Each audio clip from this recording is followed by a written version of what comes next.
जानकी वल्लभ विजयते। नमो राघवाय। लोमस मुनि ने काकभुसुंडी जी को रामचरितमानस की कथा सुनाई और उन्हें कई असाधारण वरदान दिए। उन्होंने पहला यह वरदान दिया, अक्षय भक्ति। हृदय में हमेशा गहरी राम भक्ति रहेगी। तुम अपनी इच्छा से कोई भी रूप बदल सकोगे। जब तक तुम न चाहो तुम्हारे मृत्यु नहीं होगी। तुम ज्ञान के भंडार बनोगे। तुम जहाँ रहोगे वहाँ 8 मील तक अज्ञान या माया का असर नहीं होगा। समय और कर्मों का दोष तुम्हें कभी नहीं सताएगा। तभी आकाशवाणी हुई जिसने मुनि के वचनों पर मुहर लगा दी कि यह मन, वचन और कर्म से मेरा सच्चा भक्त है।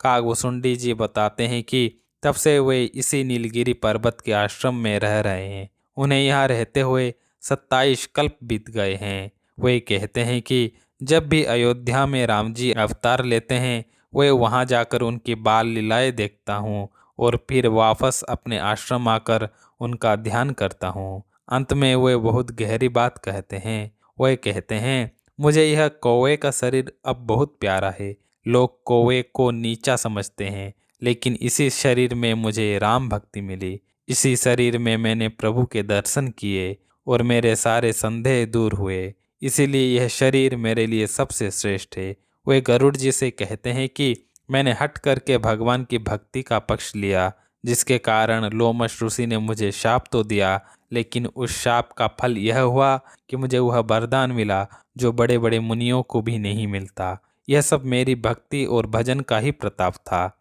वे कहते हैं कि जो लोग भक्ति की महिमा को जानकर भी उसे छोड़ देते हैं और केवल ज्ञान पाने के लिए मेहनत करते हैं, वे उस मूर्ख की तरह हैं जो घर में खड़ी कामधेनु गाय को छोड़कर दूध के लिए मदार के पेड़ को खोजने जंगल जाते हैं। बिना भक्ति के सुख चाहने वाले लोग बिना नाव के समुद्र पार करने की कोशिश करने वाले अभागे की तरह हैं। यह सुनकर गरुड़ जी बहुत प्रसन्न हुए। उन्होंने कहा, हे प्रभु, आपकी कथा सुनकर मेरा मोह दूर हो गया, लेकिन मेरे मन में एक जिज्ञासा है। संत, मुनि और वेद कहते हैं कि ज्ञान से बढ़कर कुछ भी दुर्लभ नहीं है, लेकिन आपने ज्ञान को भक्ति जैसा आदर नहीं दिया।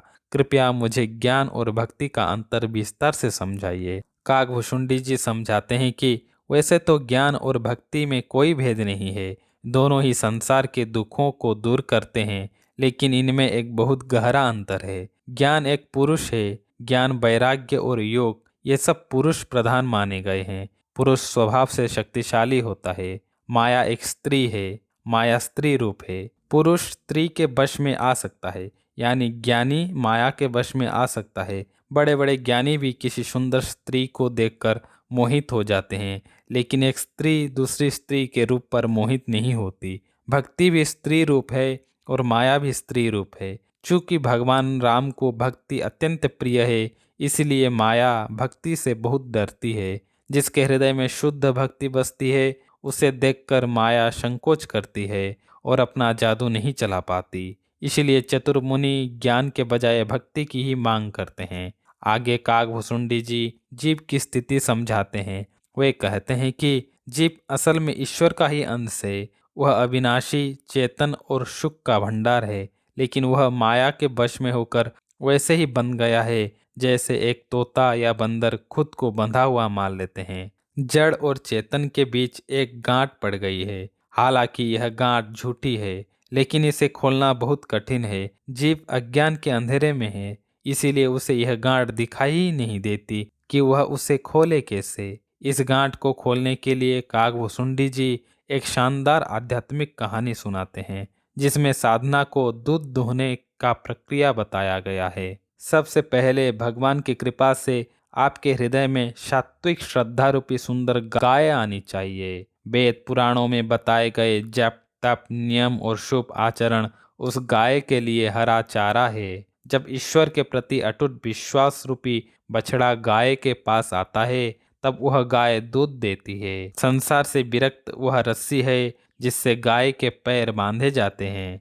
अडिग विश्वास वह बर्तन है जिससे दूध लिया जाता है। अपने वश में किया हुआ शुद्ध मन वह अहीर ग्वाला है जो दूध दुहता है। इस प्रकार जो दूध निकलता है वह परम धर्ममय दूध है। इस दूध को निष्काम भाव यानी बिना फल की इच्छा की आग पर भली भांति गर्म किया जाता है। फिर संतोष और क्षमा की हवा से इसे ठंडा किया जाता है और धैर्य व मन के निग्रह का जामन देकर इसे दही के रूप में जमाया जाता है। उस दूध से बने दही को प्रसन्नता के बर्तन में डालें, फिर तत्व विचार की मथानी लें, इंद्रिय दमन का खंबा बनाएं और सत्यवाणी की रस्सी से उसे मथें। इससे जो मक्खन निकलेगा वह है निर्मल वैराग्य। अब इस मक्खन को योग की अग्नि पर तपाइए। जब इसमें से ममता और मोह का सारा कचरा जल जाएगा, तब जो शुद्ध पदार्थ बचेगा वह है ज्ञान रूपी घी। ज्ञान का घी तो तैयार हो गया,